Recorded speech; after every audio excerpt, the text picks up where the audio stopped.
കഴിഞ്ഞ വർഷം മലയാള സിനിമയ്ക്കുണ്ടായ വലിയ നഷ്ടമായിരുന്നു നടൻ മാമുക്കോയയുടെ വേർപാട്. 1986 ദൂരെ ദൂരെ കൂടുകൂട്ടാം എന്ന സിനിമയിലൂടെ അഭിനയ രംഗത്തെത്തിയ അദ്ദേഹം അവിസ്മരണീയമാക്കിയ ഒരുപിടി കഥാപാത്രങ്ങൾ മലയാള സിനിമയിലുണ്ട്. മലയാളത്തിന് പുറമെ തമിഴിലും അദ്ദേഹം നിരവധി ചിത്രങ്ങളിൽ അഭിനയിച്ചിട്ടുണ്ട്.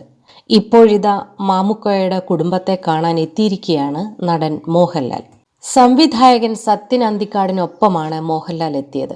കോഴിക്കോട്ടുള്ള മാമുക്കോയുടെ വീട്ടിലെത്തിയ മോഹൻലാൽ ഏറെ നേരം കുടുംബത്തോടൊപ്പം സമയം പങ്കിട്ടു.